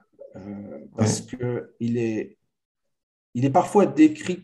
Alors, est-ce que c'est vraiment un mouvement? C'est un moment au début des années 2000 où ces Oui. intellectuels, où ces auteurs ont émergé. Ce que je trouve très dommage dans le milieu néo-athéiste, c'est qu'en fait, ils reproduisent toute une gamme de mythes historiques, un certain nombre d'erreurs d'interprétation quand on en vient à parler de comment est-ce que typiquement la relation entre le système de croyances et comportements sociaux, politiques des groupes, ils reproduisent exactement les mêmes erreurs des gens qu'ils critiquent. Et il n'y a pas vraiment, il n'y a pas eu de renouveau philosophique athée par le biais de l'émergence de ce qu'on a appelé le néo-athéisme, c'est-à-dire Dawkins, Hitchens, enfin tu connais toute la liste. Ah oui. Par contre, et ça a contribué à mon sens à invisibiliser en partie de brillants philosophes athées Mhm. qui, eux, continuent, j'allais dire la lutte, ce serait malhonnête de leur attribuer ça, mais qui continuent toute la réflexion et le débat sur les meilleurs arguments pour défendre une position athée vis-à-vis des meilleurs arguments pour défendre une vision théiste. Pour moi, j'ai jamais entendu un de ces auteurs néo-athées citer Graham Hoppe, par exemple, qui est Mhm. probablement le meilleur philosophe athée vivant actuel. Ah. Et c'est vrai que ça crée cet aspect, ça a beaucoup contribué, et ça se retrouve dans le débat sur wokisme et religion, mais ça a beaucoup contribué à donner une vision complètement caricaturale du rapport entre, pour dire simplement, religion et science. Mhm. Et la chose est dommage parce que on retrouve là encore récemment Grayling, l'historien de la Mhm. philosophie de Cambridge, a publié un livre sur l'histoire de la philosophie et il débattait avec Tom Holland, l'historien britannique, l'auteur récemment d'un excellent essai Dominion. Je ne peux que recommander sur Ah. l'histoire du christianisme, chrétienté en Occident, transformation, comment est-ce que l'idée qu'il veut défendre, c'est comment est-ce que le christianisme a fabriqué l'Occident. Alors évidemment que c'est sujet à beaucoup de controverses sensiblement chez les auteurs, dans le milieu néo-athée. Et face à Grayling, moi, ce qui m'a beaucoup marqué, c'est que les arguments qu'a amené Grayling pour soutenir un certain nombre d'hypothèses, certaines d'entre elles remontaient à une vieille propagande antipapiste protestante du XVIIe siècle. Je veux dire que l'historiographie a fait beaucoup de progrès depuis. Et ça se retrouve un peu chez Lindsay, chez Bogosian, par exemple, qui traite de la question religion et wokisme. C'est-à-dire que la religion est, dans Mhm. ces débats sur le wokisme, utilisée dans un sens exclusivement péjoratif. Ouais. Et c'est dommage parce qu'on peut poser cette hypothèse d'une manière parfaitement légitime et scientifique, se demander quelles sont les caractéristiques au niveau vertical ou horizontal de ce mouvement qui permettent de voir cognitivement, par exemple, au niveau du comportement, de vraies analogies avec les groupes religieux. Est-ce que c'est clair, mon exposé? Oui, oui, complètement. Oui, ah, d'accord. Euh, Complètement. Je pense effectivement, enfin, je pense qu'on peut défendre en tout cas l'idée selon laquelle le, ce mouvement néo-athée, enfin, moi j'ai beaucoup aimé ce qu'ils ont dit, j'ai bien aimé leur livre, mais je pense qu'il aurait fallu aller plus loin et pas se contenter de dire ce qu'ils ont dit et vraiment, comment dire, enfin, s'intéresser davantage à des travaux oui, de psychologie, de sociologie des religions, ce qu'ils ont assez peu fait, ça leur a été pas mal reproché, souvent de manière pas très fine, je trouve, hein, mais je pense qu'on peut, dans une certaine mesure, adresser ce reproche-là. Est-ce que tu souhaiterais encore explorer un point ou plusieurs même? Ah, bon, sur ces sujets, c'est vrai qu'on pourrait passer la journée Ouais. à développer toutes les. C'est vraiment un univers réticulé particulier. Hmm. Non, je ne sais pas si toi, tu as un angle ou une question alternative sur ces sujets qui Hmm. t'intéresseraient de développer. Ah non, enfin j'ai vraiment j'ai fait le tour de mes questions. Voilà, je pense que en fait, en tout cas, si je devais reboucler à la fin, je dirais que bon, je recommande la lecture de tes textes, surtout peut-être pour les gens qui sont pas à l'aise avec l'anglais et qui n'ont pas eu la chance de lire tous les bons travaux sur la question qui ont été faits en Mhm. anglais ces dernières années. On peut aussi signaler la sortie de la traduction du bouquin de Pluckrose et Lindsay. Je pense que Ouais. c'est une excellente référence sur la question. Donc voilà, je pense que Ah, moi, j'ai une question peut-être à te poser, puisque tu ouais, cites la traduction de Precloser ouais. Lindsay. Qu'est-ce que tu penses des critiques qui ont été faites de cette approche sur le postmodernisme appliqué, c'est-à-dire Mhm, tout le débat qu'il y a eu, encore une fois, dans le monde anglo-saxon, suite à l'extraordinaire succès du psychologue canadien Jordan Peterson, qui décrit justement mhm. ce milieu comme néo-marxiste et postmoderniste. Oui. Et il y a toute une querelle chez un certain nombre de commentateurs qui ne sont pas nécessairement opposés à la critique du wokisme, mais qui sont agacés Mhm, de voir que l'on réduit soit le marxisme, soit le néo-marxisme à ça, ou que l'on puisse réduire le ouais, postmodernisme à ça. ouais. Euh, et parmi les auditeurs, ceux qui sont intéressés par suivre, il y a l'économiste Jonathan Church a essayé de Mhm, décomposer l'ensemble de ces débats, et c'est particulièrement intéressant. Et c'est mhm. entièrement accessible en ligne. Je crois qu'il l'a fait sur le site Areo. D'accord, d'accord. Ok, ben quand je ferai l'édition, j'entendrai ça et je rajouterai les liens, j'irai les chercher. Ouais, et c'est une très bonne question que je regrette de ne pas avoir posée. Mais ouais, en fait, moi, je suis arrivé à ces questions-là surtout par la direction, on va dire, de la critique du postmodernisme. En fait, quand ces mouvements de justice sociale pardon, intersectionnelle ont commencé à vraiment prendre de l'importance et de l'ampleur, j'étais en train de m'intéresser à en fait, cette histoire intellectuelle du postmodernisme et son succès dans les universités anglophones. Et j'ai rapidement vu des correspondances en fait entre ce qu'avaient pu dire certains auteurs, pas tellement les auteurs français directement des années 60-70, mais plutôt les gens qui en ont hérité, qui s'en sont réclamés, qui les ont importés sur les campus nord-américains dans les années 80-90. Beaucoup de ce qu'ils ont écrit, je pense, a nourri les dynamiques académiques qui ont constitué le terreau de ces mouvements militants-là. Je pense que la base théorique est majoritairement celle-là.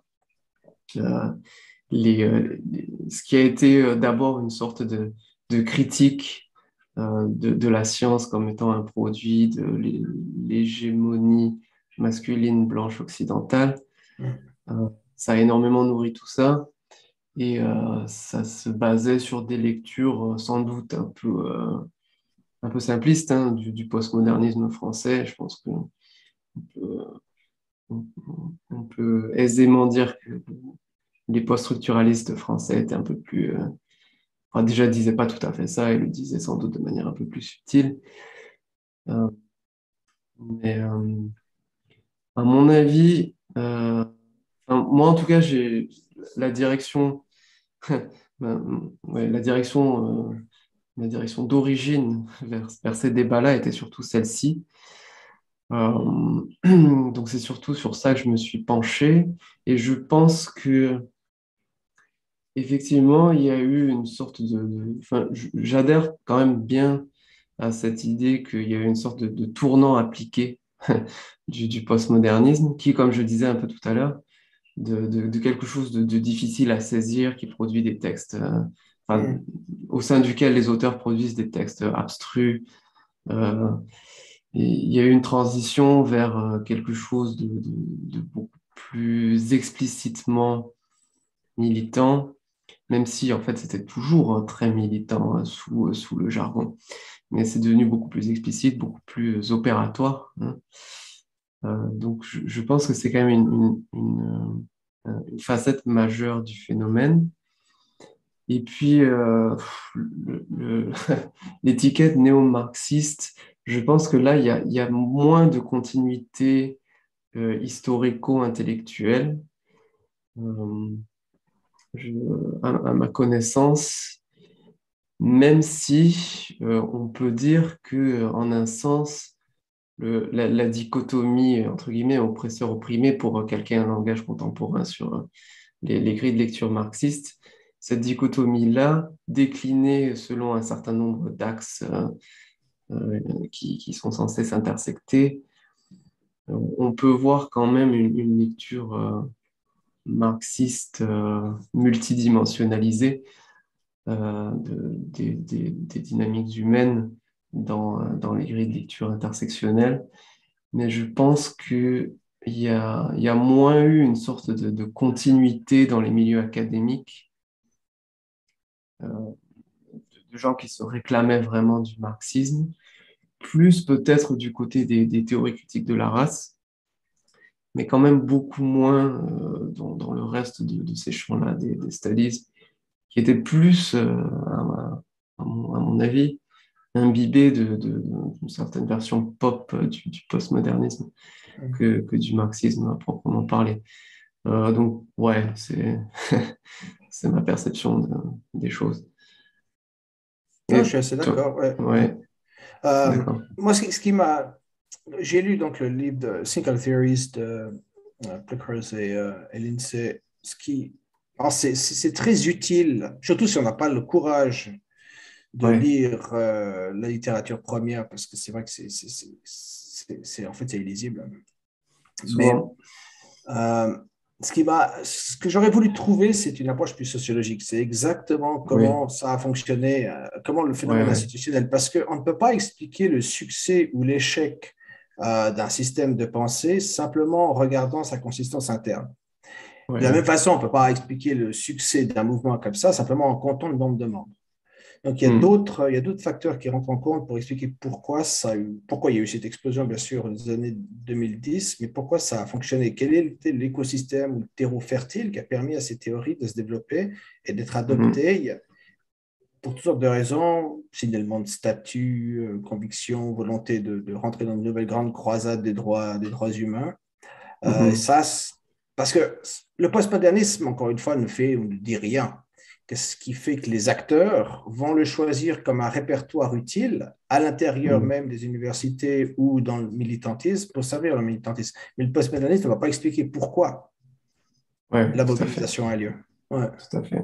Il y a un aspect qui revient assez souvent il me semble, je l'ai remarqué en Suisse romande, j'imagine qu'en France, c'est aussi le cas, c'est la difficulté qu'ont un certain nombre d'observateurs à voir qu'un certain nombre de phénomènes émergents dans la société, de petites cristallisations, ça et là, on a un débat sur l'écriture Mhm, inclusive, par exemple, en ce moment, où un groupe de pédagogues décide de redistribuer les ressources ludiques dans une cour de récré.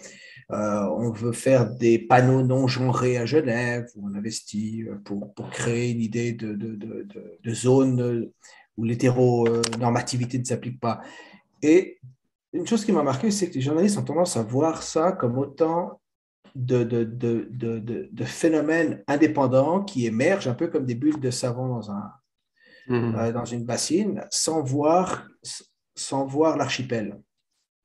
Ouais, C'est-à-dire qu'ils vont voir des îlots avec des histoires, ce qui va permettre de simplement accuser. Je ferai partie des gens contre lesquels la critique pourrait être appliquée, c'est-à-dire nous, nous accuser d'abuser complètement, de, d'exagérer complètement le mouvement. Parce que souvent, les journalistes, j'imagine pour toutes sortes de raisons, notamment la rapidité avec laquelle il faut écrire un article, ont tendance à ne pas faire de lien entre ces différents éléments. C'est-à-dire qu'ils voient des îlots, ils font du tourisme sur chaque îlot, mais le fait qu'ils écoutent que l'orchestre du bar joue partout le même répertoire, visiblement, ne leur donne pas une notion de cohérence derrière tout ça. Et ça, c'est un problème que je rencontre assez souvent quand je débat sur ces questions avec des gens qui ne sont pas d'accord avec moi ou qui sont, ouais. disons, issus de la gauche universitaire. Mhm. Et D'accord. j'espère que mes essais, justement, permettent de corriger un petit peu ça, de dire, voilà, il y a une manière d'interroger ce phénomène, et il y a un phénomène qui existe tant verticalement qu'horizontalement. Mhm. J'espère avoir atteint cet objectif avec ces deux essais. Mhm. Bah, oui, je pense. Euh, et ça recoupe en fait un souci que moi j'ai depuis, depuis le début, c'est-à-dire que Effectivement, en fait, n'importe qui, je pense, enfin en tout cas, qui veut pas faire de l'obscurantisme total sur la question, n'importe qui pourra pointer du doigt quelques exemples assez saillants, en fait, justement de militantisme très dogmatique, où on fait de l'ostracisme envers les personnes qui sont déviantes intellectuellement, notamment sur les campus, etc. Bon, il y a eu un certain nombre d'exemples saillants. Euh, et la question est de savoir quand même, au-delà de quelques anecdotes, entre guillemets, quelle est l'ampleur du phénomène, l'ampleur statistique. Ça, c'est une question beaucoup plus difficile. Ah, ah, ah oui. Oui, mais c'est une autre accusation qui vient parfois, c'est que les critiques du wokisme servent de cache-sexe à Oui. l'absence de critique des mouvements de droite identitaire ou du populisme de droite. C'est-à-dire comment est-ce qu'on on écoute certains critiques du wokisme. La critique a été faite à Peterson, elle a été faite à Lindsay, à Bogosian et à d'autres. Mhm. Cette idée qu'il se concentre sur une menace illibérale qui nous vient de cette gauche moderniste ou gauche progressiste, sans mettre Mhm. l'accent sur une menace qui serait ou non proportionnelle venant du populisme de droite, enfin l'illibéralisme de Mhm. droite. Oui. Et j'avoue que j'ai un peu de peine à trancher cette question-là parce que je pense, il y a une amnésie du danger du libéralisme ou de l'autoritarisme de gauche et une hypermnésie du danger de l'autoritarisme de droite. Ce qui fait que je pense que la société a suffisamment d'anticorps pour reconnaître un danger qui émerge de droite ou de droite identitaire, euh, couplé au fait qu'ils sont quasiment inexistants dans les institutions à prestige, les institutions universitaires, ce qui explique pourquoi le wokisme peut représenter un danger, en tout cas aux États-Unis, un danger plus sérieux pour la survie de l'ordre libéral que ne le peuvent les milieux de la droite conservatrice ou qui ont également des tentations. Je veux dire, tant les libéralistes de droite ou de gauche sont tout aussi gourmands en interdiction. La question, c'est laquelle est dans une position hégémonique. Et à mon sens, la gauche moderniste a une position dans le champ culturel hégémonique. Et la droite a trop longtemps aux États-Unis complètement négligé le champ du débat intellectuel. C'est-à-dire qu'ils ont fait beaucoup de stratégies d'entrisme au sein de la Cour suprême, au sein d'un certain nombre d'institutions, mais Mhm. ont visiblement abandonné le combat sur le champ culturel. Mhm. Ouais. Et je suis d'accord avec la plupart des points. Je pense que c'est assez clair actuellement que, il y a aux États-Unis, en tout cas, c'est très clairement oui, une quasi-hégémonie dans le champ culturel, académique, médiatique de ces narrations-là, disons de la gauche identitaire, alors que ce qui s'est développé de plus en plus à droite, comme justement un illibéralisme de droite, euh, a connu un certain succès justement dans le champ politique vraiment concret. Euh, Ça, je ferai aussi cette dichotomie-là. Euh, je, ouais, en fait, j'aurais plutôt tendance à dire le contraire. Dans l'absolu, si je devais me prononcer, je penserais que la menace est peut-être plus grave du côté de libéralisme de droite pour l'ordre libéral si j'avais à faire une évaluation comme ça. Mais ceci dit, d'ailleurs, ça choquera peut-être les quelques auditeurs qui nous auront écoutés jusqu'au bout, que je dise ça parce qu'on parle beaucoup justement de ces nouvelles modes intellectuelles identitaires de gauche, entre guillemets. En fait, la raison pour laquelle je fais ça, c'est, en fait, je m'intéresse beaucoup plus au champ intellectuel qu'au champ politique et au champ, entre guillemets, scientifique. Disons que j'avais de plus grandes attentes dans la naïveté de ma jeunesse. J'avais de plus grandes attentes de sérieux, de respect, du respect du poids des arguments face au poids des indignations. plus grandes attentes vis-à-vis de, vraiment de l'attachement à la méthode scientifique et au libre-échange d'idées, vis-à-vis du champ intellectuel et académique, que vis-à-vis du champ politique dont j'avais de toute façon pas beaucoup d'attentes. Et donc c'est plutôt en fait le choc d'avoir été exposé à l'ampleur à mon avis, un certain délabrement du standard intellectuel dans le champ académique qui m'a poussé à m'intéresser à tout ça et à beaucoup en parler. Mais ça ne veut pas dire que je pense que c'est plus préoccupant que certains autres phénomènes. On peut s'arrêter là. En tout cas, merci beaucoup, Olivier, Mon plaisir. Merci beaucoup pour l'invitation.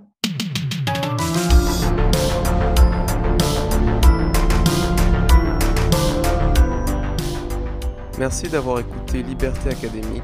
Nous sommes un podcast science, esprit critique et liberté. Nous interviewons des chercheurs, enseignants et auteurs ayant des idées intéressantes et qui défendent la pensée libre, rationnelle et empirique.